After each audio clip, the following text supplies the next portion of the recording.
So, hello students, welcome to कैफीमेट study with hers chemistry physics maths. तो आज हम पढ़ेंगे क्लास 12 मैथ्स का सभी चैप्टर का बेसिक रिव्यू, यानी कि किस चैप्टर से क्या हमें पढ़ना है और क्या अच्छे से किस चैप्टर को अच्छे से समझना है, ताकि आपको पता चल सके कि किस चैप्टर को ज़्यादा समय देना है और किसको कम।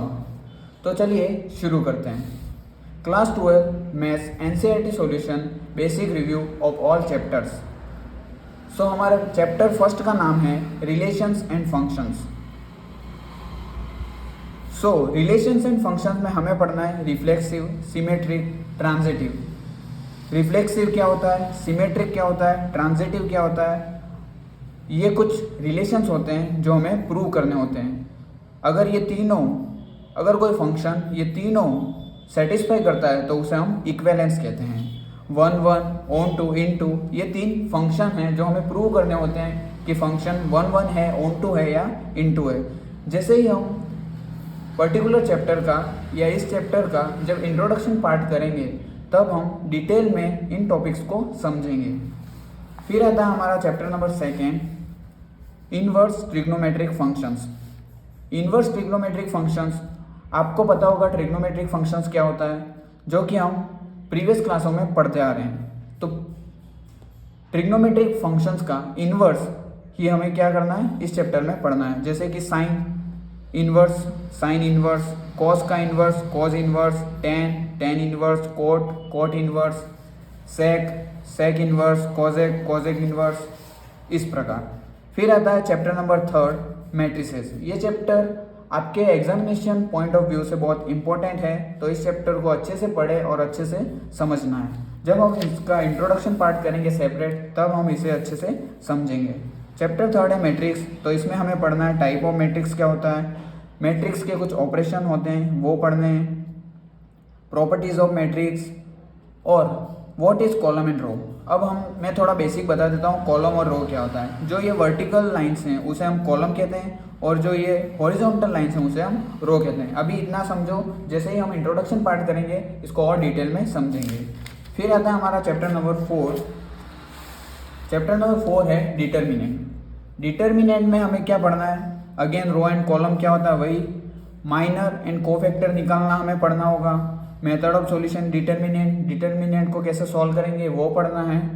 कुछ प्रॉपर्टीज़ हैं, जैसे मैट्रिक्स की कुछ प्रॉपर्टीज़ हैं वैसे डिटर्मिनेंट की भी कुछ प्रॉपर्टीज़ हैं जो हमें अच्छे से लर्न करनी होंगी। ये 2 चैप्टर स्कोरिंग चैप्टर हैं। अगर इन 2 चैप्टर को आपने अच्छे से पढ़ लिया तो आपको full out of full marks मिल सकते हैं इन चैप्टर से। फिर आता है chapter number 5, continuity and differentiability. ये चैप्टर बहुत इंपॉर्टेंट है आपके board examination point of view से, जिसमें हमें कंटिन्यूटी चेक करना आना चाहिए। और इस चैप्टर में जो सबसे ज़्यादा इंपॉर्टेंट है वो है फॉर्मूलाज। अगर आपको फॉर्मूलाज लर्न होंगे तभी आप क्वेश्चन को सॉल्व कर पाएंगे, अदरवाइज आप नहीं सॉल्व कर पाएंगे। तो पहले आपको अच्छे से सारे फॉर्मूलाज को लर्न करना है। जैसे ही हम इस पर्टिकुलर चैप्टर का डिटेल वीडियो बनाऊंगा तब आपको सारे फॉर्मूलाज एक सेपरेट बना के दे दूंगा, ताकि आप अच्छे से लर्न कर पाएँ और अच्छे से समझ पाएँ। So what is continuity check करना, डिफरेंशिएबिलिटी को सॉल्व कैसे करना, स्टेप्स और ट्रिक्स, कुछ इसके स्टेप्स होंगे और ट्रिक्स होंगे जो मैं आपके साथ शेयर करूँगा। फिर आता है chapter number 6, application of derivatives.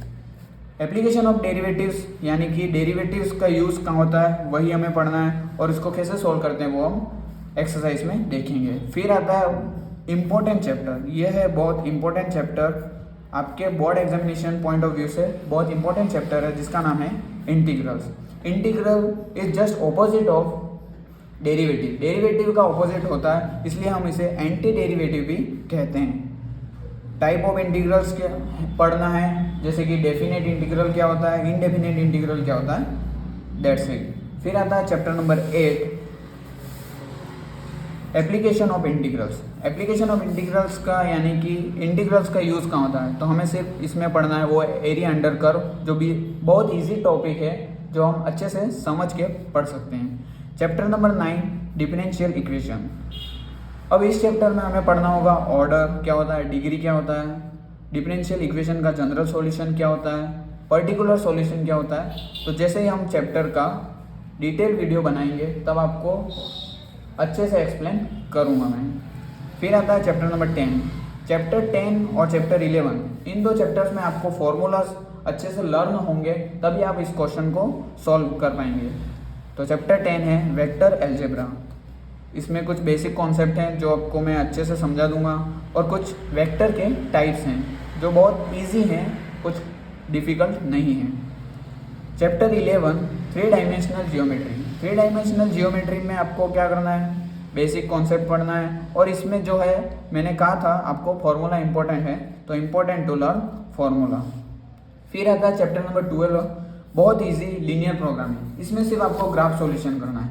आप ग्राफ तो पढ़ते आए हो, बस इसमें कुछ 2-3 स्टेप्स एक्स्ट्रा हैं जो कि आप जब इस चैप्टर का अपन वीडियो बनाऊंगा, इंट्रोडक्शन पार्ट करेंगे, तब इसको डिटेल में आपको एक्सप्लेन कर दूंगा। बहुत इजी चैप्टर है, स्कोरिंग चैप्टर है। फिर आता है चैप्टर नंबर 13 प्रोबेबिलिटी। प्रोबेबिलिटी आप प्रीवियस क्लासों में पढ़ते आ रहे हैं। इसमें कुछ न्यू टॉपिक्स हैं 2-3 जो कि बहुत इजी हैं, कुछ टफ नहीं हैं, जो कि इजी वे में आप समझ जाएंगे।